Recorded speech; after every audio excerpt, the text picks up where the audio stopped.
Sai TV ప్రేక్షకులకు నమస్కారం.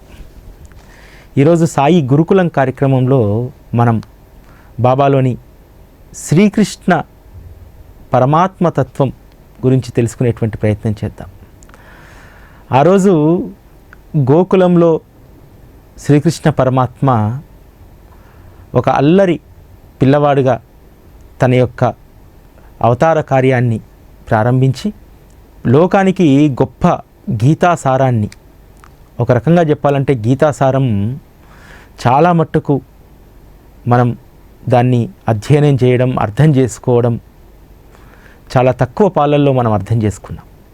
కానీ మన జీవన గతులను మార్చేటువంటి ఈ మానవ జన్మ యొక్క అర్థాన్ని, పరమార్థాన్ని, మనం కర్తవ్య బోధ శ్రీ భగవద్గీతలో ఉంటుంది. అటువంటి భగవద్గీతను, కురుక్షేత్రాన్ని సాకుగా చేసుకొని అర్జునునికి ప్రబోధించినటువంటి శ్రీకృష్ణ పరమాత్మ ఆ రోజు చెప్తారు, అర్జునుడికి ఒక జ్ఞానాన్ని నువ్వు సంపాదించుకోవడానికి తత్వదర్శి దగ్గరికి నువ్వు వెళ్ళమని చెప్పి, అదే ఒకే ఒక 2 లైన్ల శ్లోకాన్ని తీసుకొని బాబా నానాసాహెబ్ చందోర్కర్కు గీత యొక్క అద్భుతమైనటువంటి సారాన్ని వివరించారు. చాలామంది సచ్చరిత పారాయణలో ఇది చదువుతూ ఉంటారు. దీన్ని మనం కొద్దిసేపు పక్కన పెడితే, బాబాలో శ్రీకృష్ణ పరమాత్మ తత్వం ఏ విధంగా మనకు చాలా స్పష్టంగా కనిపిస్తుందనడానికి, ఆ రోజు దేవకీదేవి వసుదేవులకు శ్రీకృష్ణ పరమాత్మ జన్మించినప్పటికీ ఆయన గోకులంలోకి వచ్చి యశోదమ్మ చెంత పెరుగుతాడు. కానీ బాబా తల్లిదండ్రులు ఎవరో తెలియదు. వాళ్ళు కూడా దైవాంశ సంభూతులై ఉంటారు. లేకపోతే చాలామందికి మనకు తెలుసు బాబా అయోనిజుడు అని చెప్పి. ఆ విధంగా పరమాత్మగా వచ్చినటువంటి బాబా ద్వారకామాయి అనేటువంటి తల్లి ఒడిలో, చూడండి ద్వారకాలో శ్రీకృష్ణ పరమాత్మ ఏ విధంగా అయితే జన్మించారో, ఆ ద్వారకానే తన ఒడిని చాచి ఇక్కడ ద్వారకామయిగా మారి బాబాకు వెచ్చటి నీడనిచ్చింది. ఇంతకంటే గొప్ప పోలిక, గొప్ప సారూప్యత బాబా విషయంలో, శ్రీకృష్ణ పరమాత్ముడి విషయంలో ఇంకోటి ఉండదు. ఆ ద్వారకానే ద్వారకామయి అయి బాబాకు వెచ్చటి నీడనిచ్చింది. ఆ విధంగా బాబా యొక్క ప్రస్థానంలో అణువణువున శ్రీకృష్ణ తత్వం మనకు కనిపిస్తూ ఉంటుంది. ఆ రోజు శ్రీకృష్ణ పరమాత్మ పిల్లన గ్రోవి చేతబట్టి మృదు మధురమైనటువంటి వేణుగానాన్ని చేస్తే గోపికలు, పశుపక్షాదులు శ్రీకృష్ణ పరమాత్మ చెంతకు వచ్చి పులకించి నాట్యం చేసేవారు. ఈరోజు సాయి కృష్ణుడు ఎటువంటి వేణునాదం చేయకపోయినా కేవలం ఆయన యొక్క రూపమే గొప్ప మురళీగానంగా మనకు ప్రతిధ్వనిస్తూ ఆయన్ను మనం చేరుకుంటున్నాం. ఎంత గొప్ప అదృష్టవంతులం మనం. ఆ శ్రీకృష్ణ పరమాత్మ, మీరు చూడండి, అర్జునుడు కురుక్షేత్రంలో అస్త్రాలను కింద పడేసి యుద్ధభూమిలో కౌరవుల పక్షాన కనిపించేటువంటి వాళ్ళందరూ కూడా నా తాతలు, పినతండ్రులు, సోదరులు, బంధువర్గం వీరంతా ఉన్నారు, వీరిని ఎలా నేను సంహరించేది అని చెప్పి శ్రీకృష్ణ పరమాత్మను ప్రాధేయపడతాడు. ఈ యుద్ధాన్ని ఆపేసి ఎందుకు ఈ మరణాలు, ఎందుకు ఇదంతా కూడా అని చెప్పి. అప్పుడు శ్రీకృష్ణ పరమాత్మ చేసినటువంటి అద్భుతమైనటువంటి బోధ, అర్జున నువ్వు కేవలం కర్తవ్యాన్ని మాత్రమే చేస్తున్నావు, మిగతాదంతా నీకేమీ సంబంధం లేదు అని చెప్పి శ్రీకృష్ణ పరమాత్మ ప్రబోధిస్తారు అర్జునుడికి. అర్జునుడేం తక్కువ వాడేం కాదు. పరమశివుని దగ్గర పాశుపతాస్త్రాన్ని పొంది పరాక్రముడిగా, ధీశాలిగా కౌరవుల యొక్క దాష్టికాలను నిర్మూలించేటువంటి ఒక ధీరుడిగా పాండవులంతా చూస్తారు. కానీ అక్కడ ఉన్నటువంటి బంధువర్గాన్ని, వీళ్ళందరినీ చూసి కంగు తిని భీతిల్లిపోతాడు. అటువంటి అర్జునుడికి కర్తవ్య బోధ చేస్తాడు శ్రీకృష్ణ పరమాత్మ.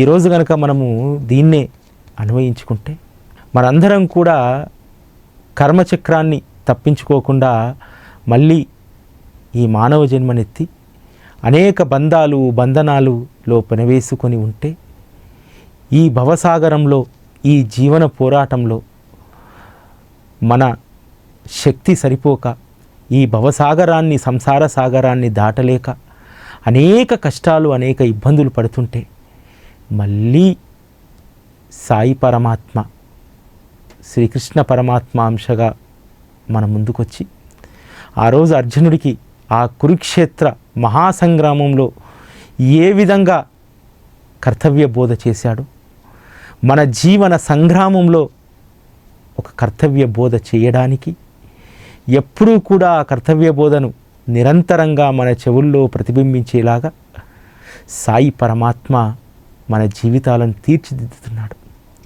ఈరోజు చాలామంది జీవితాలు నిలబడ్డాయి. ఈరోజు మనందరం కూడా ఒక గొప్ప ధైర్యంతో ఈ సంసార సాగరంలో పోరాడుతున్నాము, ఈ భవసాగరాన్ని ఈదుతున్నాము, ఖచ్చితంగా మనము దరి చేరుతాము అనేటువంటి విశ్వాసము బాబా సజీవంగా ఇప్పటికీ మనతో ఉండి తన మౌన భాషయే మనకు గొప్ప బోధన అయి గుండె ధైర్యాన్ని ఇచ్చి మనం ఈ జీవన సంగ్రామంలో ముందుకు వెళ్తున్నాం. ఎందుకు జీవన సంగ్రామం అంటున్నానంటే ప్రతిరోజు పోరాటమే. ఈరోజు మనము ఇంత ధైర్యంగా ఉన్నామంటే బాబా మనతో పాటు ఉన్నారు ఈ పోరాటంలో. ఇంతకుముందు జీవన పోరాటం వేరు, ఇప్పుడు ప్రాణాల కోసం పోరాడాల్సినటువంటి పరిస్థితి. ఈ ప్రాణాల కోసం, ప్రాణాలను రక్షించుకోవడానికి మనతో మనం పోరాటం చేస్తున్నాం. ఈరోజు చాలా ధైర్యాన్ని కోల్పోయేటువంటి పరిస్థితులు. మనం ఎక్కడ ఏ క్షణాన ఎవరిని కబలిస్తుందో తెలియదు కరోనా వైరస్. అటువంటి సందర్భంలో భీతిల్లిపోతున్నారు ఒక్కొక్కరు. మనిషి ఈరోజు ఉన్నటువంటి స్థితిలో రేపు ఉంటాడా లేడా, మనిషి మళ్ళీ తిరిగి వస్తాడా లేడా, ఆ మహమ్మారి నుంచి కోలుకుంటాడా లేడా అనేటువంటి భయాందోళనతో, భీతితో ఉన్నటువంటి వాళ్ళందరికీ కూడా ఈరోజు బాబా ఒక గొప్ప మనోధైర్యం. బాబా నువ్వు ఉండగా మాకు ఈ మహమ్మారి మా దరి చేరకుండా చూడు అని చెప్పి ప్రతిరోజు కొన్ని కోట్ల మంది బాబాను అడుగుతున్నారు. అదేవిధంగా బాబా తనను శరణుజొచ్చినటువంటి వారికి ఎవ్వరికీ కూడా ఏ హాని కలగకుండా బాబా సురక్షితంగా మనల్ని ఉంచుతున్నారు. వారి యొక్క గొప్పతనం, పరమాత్మ తత్వం. ఆ రోజు గోపికలు ఏ విధంగా అయితే శ్రీకృష్ణ పరమాత్మను తమ మనస్సుల్లో నిలుపుకొని మనస్సుల్లోనే ఆరాధించుకునేటువంటి భావనలో ఉండేటువంటి వాళ్ళు, ఈరోజు మనందరం కూడా గోపికల్లాగా బాబాను హృదయాల్లో స్థిరపరచుకున్నాం. ఈరోజు ఎందుకు మనకంత గుండె నిబ్బరం అంటే ఆయనను మన హృదయాల్లో నింపుకున్నాం కాబట్టి అంత గొప్ప ధైర్యం మనకు. ఆ విధంగా మన జీవన పోరాటంలో ఒక గొప్ప సాయి గీత మనకెప్పుడూ కూడా ప్రతిధ్వనిస్తూనే ఉంటుంది. భగవద్గీతలో శ్రీకృష్ణ పరమాత్మ సత్యాన్ని చాలా అద్భుతంగా ప్రబోధించారు. సాయి పరమాత్మ కూడా తన యొక్క జీవన విధానం ద్వారా, తన జీవిత చరిత్ర ద్వారా, తన పెదవుల నుంచి జాలువారినటువంటి అద్భుతమైనటువంటి వచనాల ద్వారా మనకు సత్యాన్ని, సన్మార్గాన్ని బోధించి ఈరోజు మనందరం కూడా ధైర్యంగా ఉండేటువంటి స్థితిని వారు కల్పించారు. నిజంగా ఈరోజు కురుక్షేత్రం లాంటి పరిస్థితి ప్రపంచమంతా కూడా. ఆ రోజు కంటికి కనిపించేటువంటి వైరి వర్గాల మధ్య యుద్ధం జరిగితే ఈరోజు కంటికి కనిపించినటువంటి అతి సూక్ష్మమైనటువంటి శత్రువు మనల్ని చీల్చి పడేస్తుంది, అనేక మంది ప్రాణాలను హరించి వేస్తుంది. ఇటువంటి సమయంలో మళ్ళీ శ్రీకృష్ణ పరమాత్మ వలె ఈ యొక్క ప్రపంచ యుద్ధంలో ప్రపంచ కురుక్షేత్రమే అనండి ఇది. ఈ ప్రపంచ కురుక్షేత్రం 2లో మనందరినీ కూడా గెలిపించేటువంటి బాధ్యత బాబా తీసుకోవాలని చెప్పి బాబా పాదాలను పట్టుకొని, ఎందుకంటే దీనికి మందు లేదు. ఆ రోజు కురుక్షేత్రంలో శ్రీకృష్ణ పరమాత్మ ధైర్యాన్ని కోల్పోయి నీరు గారిపోతే గీతా బోధన ద్వారా గొప్ప ధైర్యాన్ని తెచ్చుకుంటాడు అర్జునుడు. ఈరోజు కూడా బాబా మాకు అలాంటి ధైర్యం కావాలని చెప్పి బాబాని మనం అడుగుదాం. నీ యొక్క వచనాలే ఎవరైతే అనుక్షణం నిన్ను గుర్తుపెట్టుకుంటారో, అనుక్షణం నీ లీలలను స్మరిస్తారు, అనుక్షణం నీ నామాన్నే ధ్యానిస్తారు, వాళ్ళందరినీ సురక్షితంగా ఉంచు బాబా, వాళ్ళకు గొప్ప ధైర్యాన్ని కూడా ఇయ్యి బాబా అని చెప్పి ఈ శ్రీకృష్ణ జన్మాష్టమి రోజు, ఎందుకంటే శ్రీకృష్ణ పరమాత్మ యొక్క అవతారము శ్రీ మహావిష్ణువు 8వ అవతారంగా చెప్తారు. ఈరోజు కలియుగంలో వెలిసినటువంటి శ్రీ సాయినాథుడు కూడా పరమాత్మ అంశే కాబట్టి శ్రీకృష్ణ పరమాత్మ చేసినటువంటి గీతా బోధనకు బాబా చేసినటువంటి దానికి ఎక్కడా కూడా తేడా కనిపించదు. ఆ రోజు యుద్ధంలో ధైర్యాన్ని రంగరించి నూరిపోయడానికి అర్జునుడికి చేసినటువంటి బోధ అది. ఈరోజు గొప్ప విషయం ఏంటంటే, మనం ఈ భూమిపైన వచ్చినాటి నుంచి కూడా యుద్ధం చేస్తున్నాం. ఆ యుద్ధంలో మనల్ని గెలిపించడానికి ఈ జీవిత పోరాటంలో మనం ముందుకు వెళ్ళడానికి ఎప్పుడూ కూడా వీరోచితంగా ఎదురయ్యేటువంటి సమస్యలను వీరోచితంగా పోరాడడానికి ఒక గొప్ప ధైర్యాన్ని బాబా బోధన మనకిస్తుంది. బాబా ఎట్లా బాబా, ఉద్యోగం లేదాయే, వ్యాపారం పడిపాయే, ఎట్లా అని చెప్పి ఆలోచించినప్పుడు ఒక్క మాట గుర్తుకొస్తుంది. నా భక్తుడు అనేటువంటి వాడి ఇంట్లో అన్న వస్త్రాలకు లోటు ఉండదు అనేటువంటి మాట మనకు గుర్తొస్తుంది. రాగానే ఎంత ధైర్యంగా ఉంటామంటే, ఆస్తులు, మేడలు, కొత్త వస్త్రాలు లేకపోతే విలాసం ఏది లేకపోయినా బాబా నా ఇంట్లో అన్న వస్త్రాలకు లోటు లేకుండా చూస్తాడనేటువంటి ఒక ధైర్యం. అదే గొప్ప గీతావచనం. సాయి గీతావచనం అంటే సాయి బాబా చెప్పినటువంటి అద్భుతమైనటువంటి వచనాలు. అట్లా మనకు ధైర్యం ఇచ్చేటువంటివి. అదేవిధంగా బాబా చెప్తారు, ఎవరైతే అనుక్షణం నా ధ్యాసలోనే ఉంటారో వారిని మృత్యు ముఖం నుంచి లాగేస్తాను అంటారు. ఈరోజు అందరం మనం జాగ్రత్తగా మనల్ని మనం గమనించుకున్నట్టయితే మనం మృత్యు యొక్క మొహం ముందు ఆమడ దూరంలోనే ఉన్నాం. ఆ మృత్యు ఎప్పుడైనా సరే ఎవరినైనా సరే కబలించవచ్చు. అటువంటి మృత్యువు నుంచి కూడా మనల్ని ఈరోజు ఆ మృత్యు ముఖం నుంచి చాలామందిని లాగి బయటపడేశారు బాబా.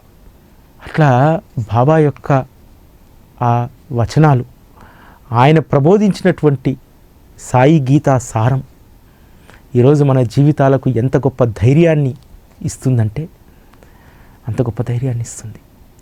ఈరోజు చాలామంది బాబా ఉన్నాడని చెప్పి ధైర్యంతో ఉంటున్నామనేటువంటి వాళ్ళు చాలామంది నాకు ఫోన్ చేస్తుంటారు. చాలా పెద్దవాళ్ళు, వయసులో 60 సంవత్సరాలు పైబడ్డటువంటి వాళ్ళు చాలామంది చెప్తున్నారు, 60 సంవత్సరాలు పైబడ్డటువంటి వాళ్ళకు తొందరగా ఈ వైరస్ సోకుతుందట. కానీ అనునిత్యం మేము బాబా ధ్యాసలోనే ఉంటున్నాం. ఆయన తప్ప ఎవరూ లేరు, ఎందుకంటే ఆయన చేయకపోతే మాకు చేసేవాళ్ళు కూడా లేరు, శవాలు కూడా అనాథలైపోతాయి అని చెప్పి అనునిత్యం బాబా ఈ యొక్క ప్రళయం నుంచి కాపాడు అని చెప్పి వారు బాబాను అడుగుతూ ఉంటే, తన పక్క వరకు వచ్చినటువంటి మృత్యువు, ఆ మృత్యువును బాబా ఈరోజు ఎంతోమంది దరి చేరకుండా తరిమి కొడుతున్నారు. మనం ఇంతమంది ఈరోజు సురక్షితంగా ఉన్నామంటే ఆయన చేసినటువంటి అభయ వాగ్దానమే. ఎవరైతే అనునిత్యం నా నామస్మరణలోనే ఉంటారో, ఎవరైతే అనునిత్యం నా కథలను, నా లీలలను స్మరిస్తూ ఉంటారో వారిని మృత్యుముఖం నుండి లాగేస్తాను అని చెప్పి అటువంటి అద్భుతమైనటువంటి పరమాత్మ ఈరోజు మనతో ఉన్నారు. శ్రీకృష్ణ పరమాత్ముడి యొక్క మనసు నవనీతం వలె చాలా మెత్తగా ఉండేదట. అందుకనే తన దగ్గరికి వచ్చినటువంటి వాళ్ళని ఎవరినీ శ్రీకృష్ణ పరమాత్మ తిరస్కరించలేదు. 16,000 మంది గోపికలు, పశుపక్షాదులు, అదేవిధంగా ప్రకృతిని ఎంత గొప్పగా ఆస్వాదించేటువంటి వాడు, అద్భుతమైనటువంటి వేణుగానం, ఎవరిని కూడా తిరస్కరించేటువంటి మనస్తత్వం కాదు. ఈరోజు బాబా దగ్గరికి మనం ఎవ్వరం అంటే మన యొక్క మనసులు ఆలోచనలు అన్నీ కలుషితమైనప్పటికీ కూడా ఆయన ఎవ్వరినీ తిరస్కరించారు. వచ్చినటువంటి వాళ్ళందరూ నా వాళ్ళు అని అంటారు. శ్రీకృష్ణ పరమాత్మ కూడా ఆ రోజు తన చుట్టూ ఉన్నటువంటి పరిచారకులు, గోపికలు, భక్తజన సందోహాన్ని ఎప్పుడూ కూడా వారి పట్ల భేదభావాన్ని చూపలేదు. శ్రీకృష్ణ పరమాత్మ తత్వంలో, ఆయన అవతారంలో ఉన్నటువంటి ఇంకొక గొప్ప విషయం ఏంటంటే ఆయన యొక్క రాజ్యభోగము ఏమీ లేదు. ఈ అవతారంలో ఒక సాధారణమైనటువంటి ఒక యాదవ వంశంలో ఆయన యొక్క పశువుల కాపరిగా, అంటే శ్రీకృష్ణ పరమాత్మ చాలామంది అప్పుడే హేళన చేశారు, యాదవ కులస్తుడని, పశువుల కాపరని. కానీ ఆయనలో పరమాత్మను చూసినటువంటి వాళ్ళు ధన్యులు. బాబా కూడా అంతే కదా. షిరిడీకి వచ్చినటువంటి తొలినాళ్ళలో పిచ్చి పకీరని, ఏవేవో మాట్లాడుతుంటారని, జనాన్ని రాళ్లతో కొడుతుంటారని అనేక మంది బాబాను కూడా అదేవిధంగా భావించారు. పిల్లన గురువు పట్టుకొని పశువులను, ఆవులను కాస్తున్నటువంటి శ్రీకృష్ణుడిని సాధారణంగా చూసినటువంటి వాళ్ళకు ఒక సాధారణ మానవులాగానే కనపడ్డాడు. అతనిలో పరమాత్మతత్వాన్ని చూసినటువంటి తన సహచరులు, పరిచారకులు, అదేవిధంగా గోపికలు, వీళ్ళందరూ ధన్యులయ్యారు. ఈరోజు మనకు కూడా అదే రకమైనటువంటి అదృష్టాన్ని, ఒక ఫకీరుగా వచ్చినటువంటి శ్రీ సాయిబాబా ఈరోజు పరమాత్మగా మారారు. ఆ రోజు శ్రీకృష్ణ పరమాత్మ ఏ విధంగా అయితే కేవలం ఒక పశువుల కాపరి, యాదవ వంశంలో పుట్టాడు అనేటువంటి దాంట్లో, ఆ భావంలో నుంచి ఏ విధంగా పరమాత్మతత్వంలోకి తన అవతార కార్యాన్ని కొనసాగించారో ఈరోజు కూడా మనం బాబాను అదేవిధంగా చూడవచ్చు. ఒక ఫకీరుగా వచ్చి ఈరోజు పరమాత్మగా మారి అనేక మందికి జీవన పోరాటంలో అనునిత్యం సాయి గీతను ప్రబోధిస్తూ ఆయన ఎంతోమందికి ఎన్నో రకాలైనటువంటి మేళ్లను ఆయన చేస్తూ ఉన్నారు. ఇది బాబాలోని గొప్ప పరమాత్మతత్వం. బాబా భగవద్గీతను ఏదో ఒక సాకుతో చెప్పాలి కాబట్టి, శ్రీకృష్ణ పరమాత్మ తత్వాన్ని ఆవిష్కరించాలి కాబట్టి, నానాసాహెబ్ చందోర్కర్ అనేటువంటి భక్తుణ్ణి ఒక సాకుగా చేసుకొని గీతలోని 2 పద్యాలు, 2 పదాలు, 2 లైన్లు, తద్వితేన ప్రణిప్రాతే అనేటువంటి ఆ దాంతో గీత యొక్క సారాన్ని ఎంత అద్భుతంగా ఆయన ఆవిష్కరించారో, మన జీవితాలకు అది ఏ విధంగా అది ఉపయోగపడుతుందో ఒక చిన్న విరామం తీసుకుందాం. విరామం తర్వాత నానాసాహెబ్ చందోర్కర్ను సాకుగా చేసుకొని ఏ విధంగా బాబా గీతోపదేశం చేశారో చూద్దాం.